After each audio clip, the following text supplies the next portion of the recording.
Une gravité mystérieuse traverse les débats théologiques contemporains entourant les apparitions de Medjugorje.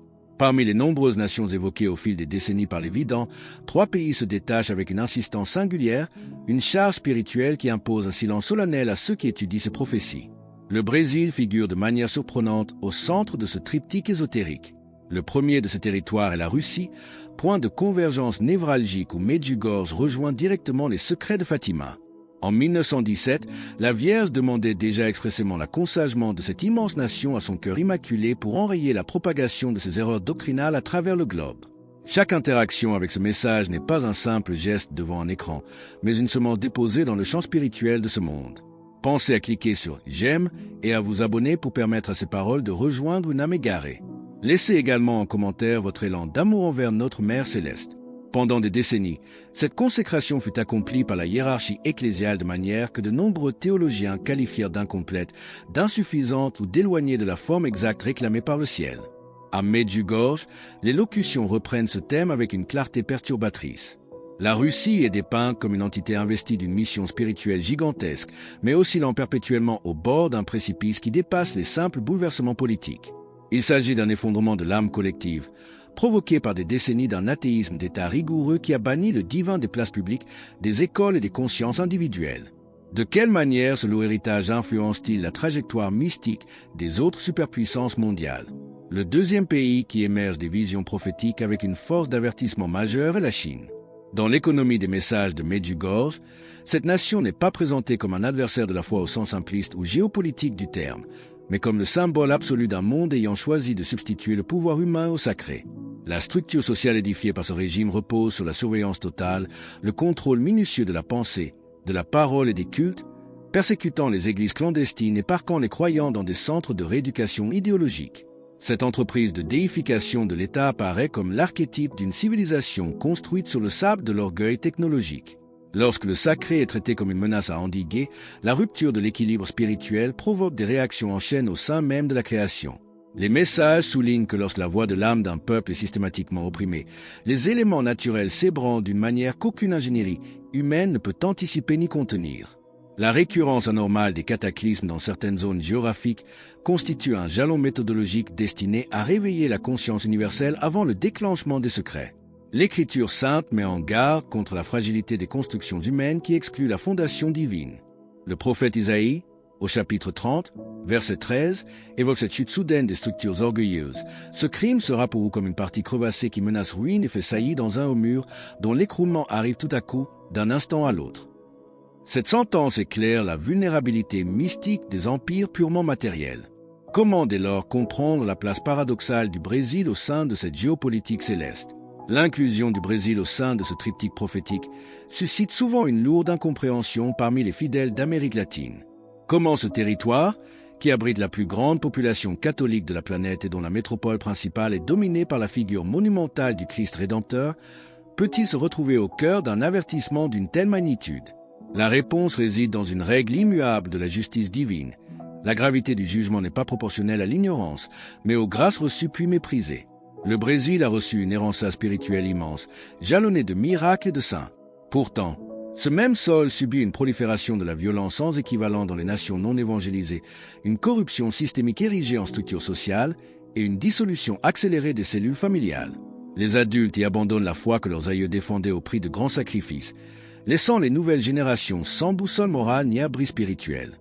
L'avertissement marial ne constitue pas une condamnation vindicative, mais le constat douloureux d'une contradiction interne qui blesse le cœur de la Vierge, le drame d'un peuple qui a connu l'amour de Dieu et qui choisit l'oubli volontaire. La reine de la paix demeure aux côtés de ses enfants à la manière d'une mère attentive, veillant à ce que la clarté divine triomphe infailliblement des ombres de l'histoire. Si vous choisissez aujourd'hui d'accueillir cette présence maternelle pour fortifier votre marche spirituelle et protéger votre lignée des influences délétères du siècle, manifestez votre engagement en inscrivant Amen dans les commentaires ci-dessous.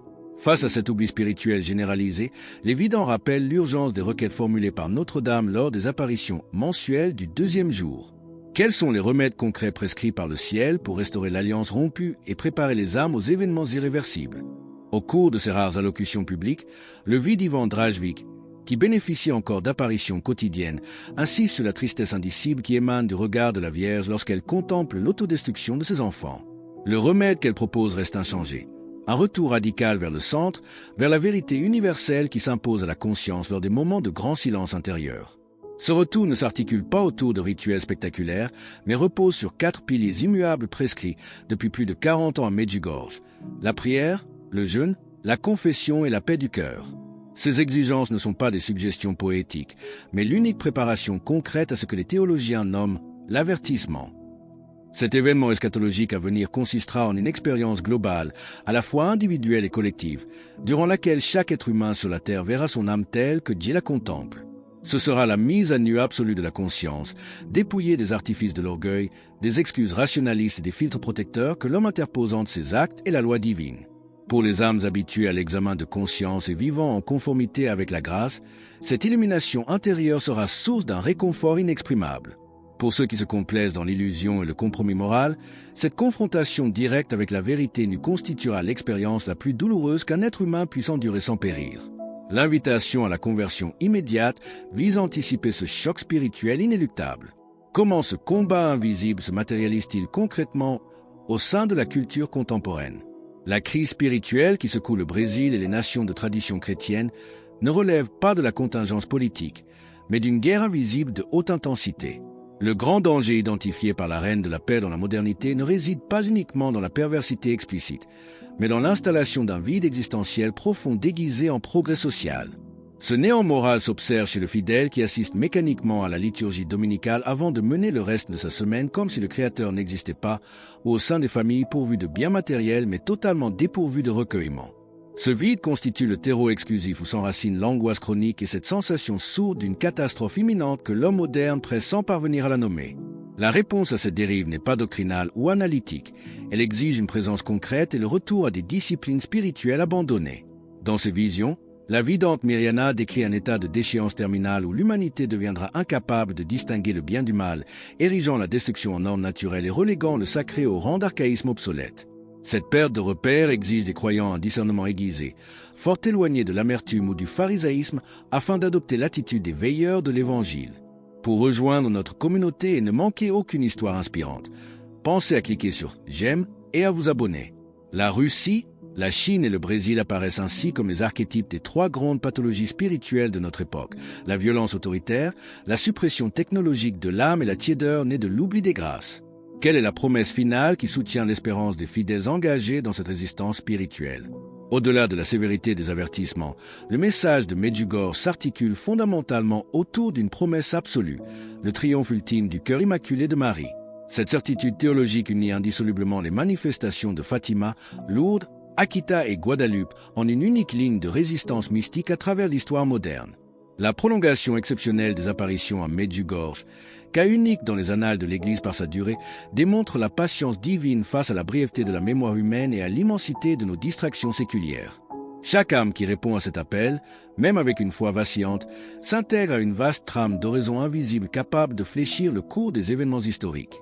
La protection promise par le ciel n'est pas d'ordre géographique ou matériel. Elle dépend exclusivement de l'état intérieur du cœur. La vidante Vika Ivankovic rappelle avec simplicité que les demandes de la Vierge sont aisées pour l'âme qui aime, mais s'avèrent d'une lourdeur insurmontable pour le cœur qui refuse de modifier ses habitudes de vie.